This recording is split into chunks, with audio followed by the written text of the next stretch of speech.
जय श्री हरि। आपके सामने फिर से विलंब लेकर प्रस्तुत हूं, परंतु मेरी विवशता थी, फिर से मुझे क्षमा कीजिए। मैं जिस विषय पर आपके साथ हूं, ये है श्रीमद् भगवद गीता के पहले अध्याय से लिए जाने वाले पाठ, the takeaways from chapter 1 Shrimad Bhagavad Gita. आप विश्वास कीजिए, जब मैंने पहली बार गीता पढ़ी थी तब मुझे बिल्कुल भी ये आइडिया नहीं था कि श्रीमद् भगवद गीता का पहला अध्याय, जो वास्तविक गीता ही नहीं है, अभी तो गीता आरंभ ही नहीं हुई, क्योंकि गीता तो वो है जो कृष्ण ने बताई अर्जुन को, अभी तो ऐसा कुछ हुआ ही नहीं आरंभ। तो मुझे लगता था ये केवल एक प्रस्तावना है, ये केवल एक इंट्रोडक्शन है गीता के लिए, और इसमें से इतने सारे टेक अवेज निकल सकते हैं मुझे नहीं पता था। लेकिन ऐसी कृपा देखी प्रभु की कि क्या कुछ हमने इसमें से सीखा है और अभी भी सीख रहे हैं। अभी हमारी दृष्टि है नार्सिसिज्म के 3 मॉडल्स पर, जो इस पहले अध्याय में हमें सीक्वेंस में दिखाई देते हैं। पहला मॉडल है धृतराष्ट्र मॉडल, वो हमने देखा। दूसरा दुर्योधन मॉडल, और तीसरा मॉडल है वो जो सबसे खतरनाक है, वो है भीष्म मॉडल। क्योंकि ये मॉडल ऑफ नार्सिसिज्म हम में से किसी भी व्यक्ति में, किसी भी समय, किसी भी परिस्थिति में, किसी भी परिवेश में, किसी भी संबंध की बाध्यता की सीमा के अंदर, हमारे अंदर न केवल उत्पन्न हो सकता है, बल्कि हम इसे बढ़ावा भी देंगे, और इतना बढ़ावा देंगे कि हम अपना विनाश कर सकते हैं। याद कीजिए भीष्म के साथ क्या होता है। पहली चीज तो ये याद कीजिए कि भीष्म का जो वास्तविक नाम है वो है देवव्रत। देवव्रत, ऐसा व्यक्ति जिसका व्रत देव है, या वो जो देव व्रत के द्वारा उत्पन्न हो, या जिसके व्रत में दिव्यता हो, ऐसा कोई अर्थ इनके नाम का होना चाहिए। और इनका नाम आगे क्या पड़ जाता है? भीष्म। भीष्म मतलब भीषण, टेरेबल। तो इनका नाम भीष्म इसलिए क्योंकि इन्होंने भीष्म प्रतिज्ञा ली, ऐसी प्रतिज्ञा ली जो इतनी भीषण है कि ना इससे पहले किसी ने ली और ना इसके बाद किसी ने ली। ऐसी भीषण प्रतिज्ञा वाले भीष्म, अब आप ये देखें कि देवव्रत से भीष्म जब बनते हैं तो ये केवल उस भीष्म नाम की छवि को प्रोटेक्ट करते रहते हैं। इनका पूरा जीवन उस छवि को बचाने के लिए, उस छवि को लोगों के सामने प्रमाणित करने की एक परसूट बन जाता है। इनके अस्तित्व का, इनके व्यक्तित्व का, इनके जीवन का हर एक उपक्रम, हर एक कार्यकलाप, हर एक परसूट केवल इस डायरेक्शन में होता है कि ये जो भीष्म नाम की छवि है ये वैलिडेट होनी चाहिए। कहीं कोई ये ना कह दे कि ये व्यक्ति भीष्म नहीं है। और ये भीष्म बनने की जो प्रेरणा आती है, आप यहाँ पे भी ध्यान दें कि देवव्रत जो थे, एज अ सन, इनके अंदर अपने पिता के प्रति बड़ी जबरदस्त निष्ठा थी। इन्होंने अपने पूर्वजों की जो कथाएं सुनी थी, इनके कारण इनमें अपने पिता के प्रति बड़ी जबरदस्त अगाध श्रद्धा थी, जिसको पितृभक्ति कहा जाता है। अब श्री राम की कथा भी इसमें आप सम्मिलित मानिए, जानिए। श्री राम ने अपने पिता की प्रतिज्ञा को, उनके वचन को पूरा करने के लिए ऐसा ही एक बड़ा जबरदस्त आचरण करके दिखाया। परंतु जब इनसे प्रेरणा लेते हैं भीष्म पितामह, तो वो एक बात बहुत बड़ी भूल जाते हैं कि जब श्री राम ने अपने पिता की श्रद्धा में, पितृनिष्ठा में, पितृभक्ति में इतना बड़ा जब वचन लिया, एक व्रत लिया, 14 वर्ष का वनवास, despite being the legitimate heir to the throne, उस राज्य के जायज उत्तराधिकारी होने के बावजूद जब वो वन स्वीकार करते हैं, 14 वर्ष का वन, तो उनके पास केवल और केवल एक कमिटमेंट होता है कि मैं इस वचन की अग्नि में अपने आप को प्रस्तुत करता हूँ। ये यज्ञ है जिसको मैं करूंगा, क्योंकि पिता को दिया हुआ वचन या पिता के द्वारा दिया हुआ वचन मेरी जिम्मेदारी है। इसमें श्री राम किसी अन्य व्यक्ति को इंक्लूड नहीं होने देते। ये अलग बात है कि उनकी पत्नी और उनके छोटे भाई अपने प्रेम और अपनी निष्ठा में इनके साथ हट के साथ सम्मिलित होते हैं और श्री राम इनको मना नहीं कर पाते। परंतु जो वास्तविक मूल सत्य है वो ये कि श्री राम इसमें किसी और को आंच नहीं आने देते। वो खुद तपने के लिए तैयार होते हैं इस वचन की आग में, इस प्रतिज्ञा की आंच में। भीष्म जब अपनी विमाता सत्यवती को वचन देते हैं तो इनके वचन के 2 भाग होते हैं। एक तो ये कि मैं आजीवन ब्रह्मचारी रहूंगा, इसलिए क्योंकि सिंहासन जो है हस्तिनापुर का, इस पर मेरा कोई उत्तराधिकार का दावा, राज्य का दावा नहीं होगा, और मेरा तो होगा ही नहीं होगा, इसी के साथ साथ मेरे जो आगे आने वाले संतान होने की यदि संभावना हो और वो इस पे अपना अधिकार क्लेम करे, तो मैं वो संभावना भी आज ही खत्म कर देता हूँ, इसलिए मैं ब्रह्मचारी रहूंगा। तो नैष्ठिक ब्रह्मचर्य ये भीष्म लेते हैं, मतलब देवव्रत लेते हैं, जिसके कारण ये भीष्म बनते हैं। और इस प्रतिज्ञा का दूसरा भाग ये होता है कि इस सिंहासन पर, हस्तिनापुर के सिंहासन पर, जिसमें आज मेरे पिता शांतनु राजा बनकर बैठे हैं, जो भी इसका उत्तराधिकार लेता है, जो भी सिंहासन पर अब आरूढ़ होगा, मेरी निष्ठा उस व्यक्ति के प्रति होगी, इस सिंहासन के प्रति मेरी निष्ठा होगी। मैं एक कर्मचारी की तरह, एक सेवक की तरह इस सिंहासन की सेवा करूंगा। भीष्म इस पितृनिष्ठा में ये बात भूल जाते हैं कि जब मैं ये प्रतिष्ठा निभाना चाहता हूँ इस एक आदर्श पुत्र की, तो मैं इसमें बहुत सारे और लोगों को भी सम्मिलित कर लेता हूँ। उसमें वो लोग भी होंगे जो इस सिंहासन के जायज उत्तराधिकारी होने चाहिए, वो जो इस कुरु वंश की वास्तविक मर्यादा के ध्वजावाहक हैं, उनके प्रति कहीं कोई अनिष्ट, कोई अन्याय अत्याचार ना हो जाए, इसकी संभावना इन्होंने अपने मन में कहीं धारण ही नहीं की। सिंहासन पर जो व्यक्ति बैठेगा मेरी निष्ठा उसके प्रति होगी, क्योंकि मैं अपने पिता के प्रति निष्ठा से बंधा हुआ हूँ, क्योंकि भीष्म की जो छवि है इसको मुझे आजीवन सुरक्षित रखना है। तो इस भीष्म की छवि को ये जीवन भर वैलिडेट कराने के लिए हर समय ऐसा लगता है कि सोते जागते ये एक ही चेतना में रहते हैं कि भीष्म की प्रतिष्ठा पर, भीष्म की छवि पर कोई प्रश्न चिन्ह न लग जाए। और इस चक्कर में ये उस कुरुवंश के वृद्ध पितामह होने के बावजूद, जो वंश अपनी उच्च नैतिक मर्यादाओं के लिए, धर्ममय चरित्र के लिए जाना जाता है, इसकी प्रतिष्ठा ही इसलिए है, कुरुक्षेत्र इसलिए है क्योंकि ये कुरुवंश का क्षेत्र है और यहाँ पर केवल धर्म ही इसकी परिभाषा है, धर्म ही इसकी पहचान है। इस पहचान के बावजूद ये अधर्म का साथ देते रहते हैं पूरे जीवन, जो धृतराष्ट्र और धृतराष्ट्र के पुत्रों के रूप में उस सिंहासन के साथ इनको इनकी प्रतिज्ञा के प्रति आसक्ति के कारण मिलती है। उस टाइटल, उस उपाधि, उस नाम भीष्म के प्रति आसक्ति के कारण इनको जो मिलती है वो ये कि इस सिंहासन के प्रति मुझे अब हर हाल में अंधश्रद्धा जैसी रखनी है। वहां पर कुरुवंश की हर मर्यादा के एलिमेंट को तार तार करने वाले लोग भी बैठे हों, लेकिन मेरी प्रतिज्ञा मुझे ये बाध्य करती है कि मैं इनका ही साथ दूंगा, इनका ही संरक्षण करूंगा। और इस चक्कर में वो आजीवन जो धर्म के पक्षधर हैं, पांडु के बेटे, उनके साथ अन्याय होते देखते भी हैं, कई बार अन्याय का साथ देते हैं, चाहे अनचाहे, जाने अनजाने। चीजें यहाँ तक आती हैं कि जब धर्म और अधर्म का निर्णायक युद्ध होता है महाभारत, तब ये उस अधर्म की सेना में न केवल सम्मिलित होते हैं बल्कि उस अधर्म की सेना के अभिरक्षक बन जाते हैं। और आप याद करें पहले अध्याय में जब इनका इंट्रोडक्शन आता है, एक ही वाक्य इनके विषय में जब इनको दिखाते हैं अपने नरेशन में संजय जी, तो वो ये कहते हैं कि दुर्योधन जब अपने आचार्य से कहते हैं कि भीष्म में अभिरक्षन्तु भवन्तः सर्व एव हि, भीष्म की ही आप सब रक्षा करें, अपने अपने अयनों में रहकर आपका एक ही मिशन है कि भीष्म रहें, क्योंकि भीष्म मेरी सेना के अभिरक्षक हैं, ये रहते हैं तो मेरी विजय की गारंटी है। तो जब ये चीजें सुनते हैं तो भीष्म क्या करते हैं, तस्य संजनयन् हर्षं कुरु वृद्धः पितामहः सिंहनादं विनद्योच्चैः शंखं दद्मौ प्रतापवान्। प्रतापवान कुरु वृद्ध पितामह क्या करते हैं, उसका हर्ष बढ़ाने के लिए अपना सिंहनाद जैसा शंख बजाते हैं। मतलब भेड़ियों की सेना का हर्ष बढ़ाने के लिए, उनका उत्साहवर्धन करने के लिए एक सिंह दहाड़ता है। इस हद तक इस इमेज के प्रति इनकी जो आसक्ति है इनको ले आती है, और अंत में इनको क्या मिलता है, शरशय्या। ये वाला जो मॉडल ऑफ नार्सिसिज्म है ये हम में किसी भी समय कभी भी प्रकट हो सकता है। अलग अलग कुछ एक मैं आपको एग्जांपल्स देती हूँ। मान लीजिए आप माता पिता हैं और आपके एक ही संतान है या एक से अधिक संतान है, और आप ये देखते हैं कि मेरी संतान जो है एकमात्र है वो, या आपकी संतानों में से कोई कुछ गड़बड़ आचरण वाली है, और एक संतान आपकी ऐसी है जो या अन्य संतानें ऐसी हैं जो आपकी सही आचरण करती हैं। आपको दिखता है कि ये सही ओर झुकते हैं, इनके ये वर्चुअस राइटियस इनका कंस्ट्रक्शन है ऊर्जा के रूप में, इनके नैतिक मूल्य बहुत सही हैं, पर दूसरी तरफ ऐसा भी एक बच्चा है जो उद्दंड है, उच्छृंखल है, हमेशा गलत चीजों की ओर झुकता है। परंतु आपको एक छवि बनाकर रखनी है परफेक्ट पेरेंट की, कूल पेरेंट की, और ये जो सोशल इन्फ्लुएंस तरह तरह से आपके ऊपर काम करता है, जिसमें आपको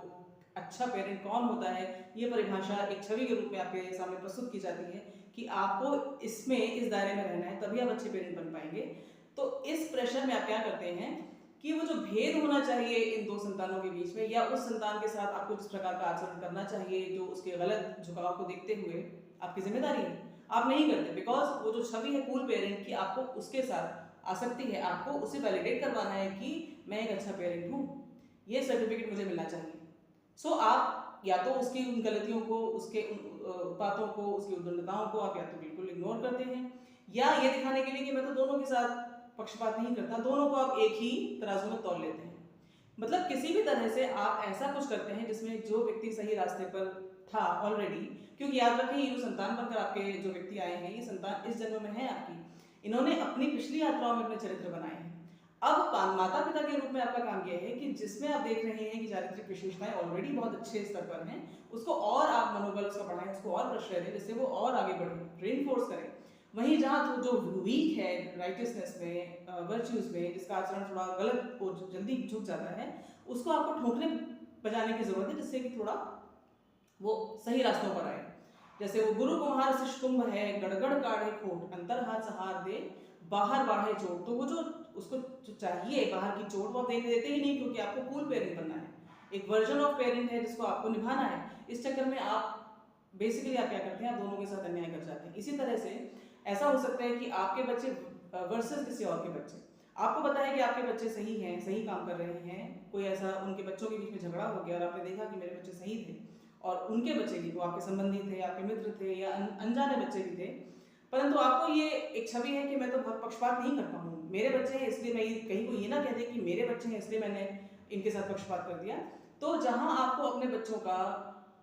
सहारा, उनको सहारा देना चाहिए था, उनको शाबाशी देनी चाहिए थी या उनका संरक्षण करना चाहिए था, आपने केवल उस इमेज को प्रोटेक्ट करने के लिए आपने उनको संरक्षण सहारा नहीं दिया। अब इन बच्चों को ये मैसेज गया कि पेरेंट्स का सपोर्ट मेरे साथ नहीं है, ये दिखाने के लिए कि मैं पक्षपात नहीं कर रहा हूँ, आपने बेसिकली क्या कर डाला, आपने अधर्म कर डाला, अन्याय कर डाला। अब उन बच्चों पर ये, क्योंकि बच्चे का मन होता है कच्चा, आप क्या सोच रहे थे वो बच्चा नहीं समझेगा, वो अपनी दृष्टि से देखेगा कि मेरे पेरेंट्स ने मेरा सपोर्ट वहाँ नहीं किया जहाँ मुझे जरूरत थी। हो सकता है इस बात की गांठ अपने जीवन में, मन में जीवन भर के लिए बांध कर रखें, और ये आगे जाकर उनके लिए कितनी घातक हो सकती है आप सोच कर देखिए। और ये यदि रेपिटेटिव इस तरह के ऑब्जर्वेशन इन बच्चों को मिलते हैं तो फिर वो आपके प्रति एक नकारात्मक जो भाव इनके अंदर उत्पन्न हो जाएगा। आप तो चाह रहे थे कूल पेरेंट बनना, अच्छे पेरेंट बनना, जस्ट न्यायप्रिय पेरेंट बनना, लेकिन हुआ क्या, उसका ठीक उल्टा। इसी तरह, और ये स्थिति केवल ऐसा नहीं है कि माता पिता और बच्चों के बीच में ही होती है, ऐसा भी हो सकता है कि आपके कोई संबंधी हैं, आपके कोई छोटे भाई बहन हैं, आप किसी ऐसे जिम्मेदार रोल में हैं जहाँ पर आपके छोटे भाई बहन हैं या आपके परिचित लोग हैं या आपके घर के लोग हैं, आपके संबंधी हैं, वो आप और वो साथ में काम करते हैं और आपके पास कोई लीडरशिप रोल है। मान लीजिए आप स्कूल के कोई प्रीफेक्ट हैं, मॉनिटर हैं, या आप किसी व्यावसायिक या किसी कॉमर्शियल एंटरप्राइज में आप ऐसी जगह पर बैठे हैं जहाँ पर आपको, आपके साथ ऐसे लोग हैं जिनमें आपके अपने लोग हैं, परिचित लोग, आपके संबंधी हो सकते हैं, और ऐसे लोग हैं जिनको आप नहीं जानते, परंतु है क्या सिचुएशन कि जो आपके अपने हैं वो आयरॉनिकली वो अच्छे लोग भी हैं, मतलब इंटेग्रिटी वाले भी हैं, डटकर काम करने वाले लोग भी हैं, ऐसे लोग हैं जिनको रिवॉर्ड किया जाना चाहिए एक टीम लीडर के द्वारा। वहीं दूसरी ओर वो जो आपके जो अनजाने लोग हैं वो भी आपकी टीम के भाग हैं, लेकिन आप केवल ये दिखाने के लिए कि मैं बिल्कुल पक्षपात नहीं करता हूँ, आप क्या करते हैं, जहां पर इन अपनों को आपको उनके काम के लिए बिल्कुल न्यायप्रिय तरीके से सपोर्ट करना चाहिए, रिवॉर्ड करना चाहिए, मोटिवेट करना चाहिए, उनकी प्रशंसा करनी चाहिए, आप नहीं करते, केवल इसलिए कि कहीं कोई ये ना कह दे तो पक्षपात करता है, क्योंकि आपको ये दिखाना है कि मैं बिल्कुल तटस्थ व्यक्ति हूँ, मैं बिल्कुल पक्षपात नहीं करता हूँ। ऐसा भी आप कर सकते हैं कि इनके साथ आप ज्यादा सख्ती बरत सकते हैं, जो आपके अपने हैं, केवल ये दिखाने के लिए कि देखो मैं कोई पक्षपात नहीं करता हूँ, तुम लोग ये ना समझ लेना, कोई ये ना कह दे कि ये पक्षपात करते हैं। वो जिनको दंड मिलना चाहिए जो आपके अपने नहीं हैं, परंतु आप कई बार उनके साथ लीनियंसी केवल इसलिए आप बरतते हैं, सिर्फ इसीलिए कि कहीं वो ये ना कह दें कि क्योंकि हम इनके अपने नहीं हैं इसलिए ये मेरे साथ ऐसा करते हैं। यहाँ पर होता क्या है कि सब्जेक्टिविटी आपके अंदर उसी नार्सिसिस्टिक पैटर्न के कारण आ जाती है जिसमें आप एक छवि को बनाने की, बचाने की कोशिश करते हैं, और अब आप वो नहीं करते जो आप, यदि उस प्रेशर को हटा देते तो आप पक्का पता है कि मुझे ऐसा ही करना चाहिए, यदि ये मेरे अपने ना होते, ये सब अपरिचित लोग होते, तब मैं इनके साथ क्या करता। अच्छे एम्प्लॉयज, बुरे एम्प्लॉयज, अच्छे टीम मेंबर्स, बुरे टीम मेंबर्स, आपको बहुत अच्छे से पता है कि इनके बीच में डिमार्केशन है, यदि ये प्रेशर आप हटा दें तो आपको पता है मुझे किसके साथ क्या व्यवहार करना है, पर चूंकि अब आपने अपने अंदर एक व्यक्ति को ऐसा खड़ा किया है कि अब उस व्यक्ति को आपको बचाना है, वो है वो छवि जिसके प्रेशर में अब आप रहते हैं, इसलिए आप वो सब करने लग जाते हैं जो आपको पक्का पता है कि आपको नहीं करना चाहिए, परंतु आप चूंकि इस भुलावे में रहते हैं कि नहीं नहीं नहीं मुझे इस छवि को प्रमाणित करना है, मुझे किसी के द्वारा अपने ऊपर आक्षेप नहीं लेना है, इसलिए आप वो करते चले जाते हैं। अब ये आप इसको कहीं पे भी किसी भी संबंध में आप लागू कर सकते हैं, परफेक्ट पति, परफेक्ट पत्नी, परफेक्ट बेटा, परफेक्ट एम्प्लॉय, परफेक्ट पड़ोसी, परफेक्ट मित्र, एटसेट्रा एटसेट्रा, जहां जहां पे भी आपने ये छवि कि मैं परफेक्ट दूसरे की दृष्टि में बनूं, इस फ्रेम में आपने मढ़ दी, अब आप उस फ्रेम के अंदर ही अंदर बंधने के लिए बाध्य हो जाते हैं, और फिर आपकी सारी गतिविधियां, आपके सारे डिसीजंस, आपके सारे जजमेंट्स उसी फ्रेम के अंदर अंदर बाध्य होकर, सीमित होकर सड़ने के लिए मजबूर हो जाते हैं। अब आप वो नहीं कर सकते जो आपको खुलकर करना चाहिए, जैसे भीष्म पितामह ने किया, जीवन भर उस बाध्यता में वो रहे कि मैं भीष्म हूँ और मैं इस सिंहासन के प्रति बंधा हुआ हूँ, कहीं कोई ये ना कह दे कि मेरे इरादों में खोट है। इस बात को प्रमाणित करने के लिए वो सब कुछ अनदेखा कर देते हैं जिसके विरुद्ध उनको खड़ा होना चाहिए था, जिसके विरुद्ध उनके शस्त्र उठने चाहिए थे, जिसे उन्हें कतई बर्दाश्त नहीं करना चाहिए था, चाहे वो उनकी कुलवधू का अपमान हो, चाहे वो बिल्कुल इनोसेंट पांडु के बेटों का वनवास हो, या फिर अंत में उनको युद्ध की भूमि में उनके अधिकार से वंचित करके घसीट कर लाया जाना। और इस हद तक वो इस इमेज की फ्रेम में अपने आप को बांध लेते हैं कि फिर वो इस सेना का अभिरक्षण करते हुए, सिंहनाद जैसा शंख बजाते हुए उन अधर्म के ध्वजावाहकों का हर्ष बढ़ाने लगते हैं। There is a very deep, very profound and a very alarming message for every one of us कि भैया ऐसा ना हो जाए कि हम छवि के चक्कर में वो भूल जाएं कि यहाँ छोटा सा स्टेज है हमारा, यहाँ पर किसी छवि का कोई मतलब ही नहीं है। लोग मेरे बारे में वही सोचेंगे जो उनकी सोच का स्तर है, जो वो सोचना चाहते हैं। आप कितना ही खूबसूरत बन लें, आपके अंदर खोट व्यक्ति अपनी दृष्टि के आधार पर निकालेगा। आपके इस हिसाब से आपका जो परफेक्ट गेटअप है उसमें उस व्यक्ति को 1000 खोट दिखाई दे सकते हैं। आप कहाँ तक हर व्यक्ति की दृष्टि के अनुसार अपने अपने खोट उनके अनुसार निकाले हुए खोटों को ठीक करते रहेंगे। As they say, beauty lies in the eyes of the beholder. आपके अंदर क्या सौंदर्य है वो व्यक्ति अपने सब्जेक्टिव आई के द्वारा देखेगा। आपके द्वारा किया हुआ बेस्ट आचरण उसको सबसे बुरा आचरण लग सकता है यदि उसकी बुद्धि उस प्रकार से प्रोग्राम है। तो आप इस तरह से पब्लिक के लिए कब तक, लोगों के जजमेंट के लिए, लोगों के वैलिडेशन के लिए, लोगों के द्वारा प्रमाणित होने के लिए कब तक खेलते रहेंगे? अंत में आपको एक ही व्यक्ति के प्रति जवाबदेही है, वो है आपका स्व। और चूंकि हम स्वाधिष्ठान चक्र की बात कर रहे हैं, तो यदि आप अपने स्व से छल करते हैं ये सोचकर कि मैं उसका सर्टिफिकेट ले लूं, मैं उसका वैलिडेशन ले लूं, वो मुझसे कह दे कि मैं अच्छा हूं, वो मुझको ये प्रमाणित कर दे कि मैं परफेक्ट हूं, इस चक्कर में आप इस स्व को पूरी तरह इग्नोर कर देते हैं, इसको आप एक बैकसीट देते हैं और उस छवि के साथ आप अपना एका मानते हैं, उसके साथ आप गठबंधन कर लेते हैं जो इन लोगों के लिए खेल रहा है। जब निकासी का समय आएगा, जिस समय इस शरीर को, इस फॉर्म को छोड़कर जाने का समय आएगा, तो स्वाधिष्ठान चक्र पर जो एसेंशियल व्यक्ति बैठा होगा ना, ये वो व्यक्ति बैठा होगा जिसको आपने इग्नोर किया होगा, जो हमेशा लोगों के लिए खेलता है, जो लोगों की आंखों के लिए, जो कैमरे के लिए परफॉर्म करता है। अब इस झूठ को जीने वाले व्यक्ति का जो एक छद्म आइडिया ऑफ सेल्फ है, ये इसी के साथ अगली यात्रा आरंभ कर देगा। आप सोच कर देखिए कि वो क्या होने वाली है। जिसने अपने लिए जीना, अपनी वैल्यूज को डिफाइन करना, अपनी बाउंड्रीज को सेट करना, अपना कर्तव्य अकर्तव्य सिद्ध करना और उसके अनुसार चलना सीखा ही नहीं, जो हमेशा लोगों के लिए जीता रहा, लोगों के नजरों में प्रमाणित होने के लिए जीता रहा, जो लोगों को इन्फ्लुएंस करने के लिए अपने आप को लगातार प्रॉम्प्ट करता रहा, वो एग्जिट के बाद ही इसी फ्रेम ऑफ माइंड में, इसी माइंडसेट के साथ अगली यात्रा में जाएगा। और अब उसकी ये बाध्यता होगी कि वो जीवन भर फिर से वैलिडेशन के लिए लड़ाई लड़ता रहेगा, लोग मुझे वैलिडेट कर दें, इसी माइंडसेट में वो जिएगा। ये तो पशु से भी ज्यादा बुरी चेतना का स्तर है, क्योंकि पशु भी किसी को इन्फ्लुएंस करने के लिए नहीं जीता। हम तो मनुष्य हैं, हम तो एवोल्यूशन की हायर सीढ़ियों पर चढ़ने के लिए इस फॉर्म में आए हैं। सो ये याद रखने वाली बात है भीष्म के मॉडल को देखकर, नार्सिसिज्म के इस रूप को देखकर, कि हमारी निष्ठा केवल स्व के प्रति है, और ये स्व क्योंकि अगले कई कई कई कई कई अनंत जन्मों तक मेरे साथ यही एकमात्र रहेगा जिसका मुझे रियल वैलिडेशन चाहिए। और ये स्व वो है जो मूल स्व है, जो जानता है कि क्या करना चाहिए। सो द ओनली पर्सन जिसका मुझे वैलिडेशन चाहिए, जिसका मुझे सर्टिफिकेशन चाहिए, जिसके द्वारा मुझे ये प्रशंसा चाहिए कि तुमने ठीक किया, वो है मेरा अपना स्व, जिसको आप कह सकते हैं आपका अपना कॉन्शियस। भीष्म ने यही नहीं किया और इसलिए उनको मिली शरशैया। भीष्म का सारा कर्म का जो फेरा था वो उसी जन्म में रिडीम कर दिया गया, क्योंकि वो भीष्म थे, बड़े तपस्वी थे, बड़े धर्मपरायण थे, और वो उनके बराबर का हमारे अंदर ना तो तप है, ना उस प्रकार की हमारी ऊर्जा है। तो हमें उस प्रकार का एक ही जन्म में रिडेम्पशन नहीं मिलेगा। हमें अपने आप को वापस अलाइनमेंट में लाने के लिए न जाने कितने जन्मों की और कितनी कष्टकारी यात्रा करनी पड़ेगी। तो इसी जन्म में, इसी समय, यदि आप मेरी बात सुन रहे हैं यूट्यूब की कृपा से, एक ही बात गांठ बांध कर रखिए कि आपको केवल और केवल अपना प्रमाण पत्र चाहिए। और अपना का अर्थ ये हुआ कि वो जो जानता है कि क्या सही और क्या गलत। Conscience is the only court जहां पर आप खड़े हों तो आपको न्यायाधीश का केवल ये प्रमाण चाहिए कि तुमने ठीक किया।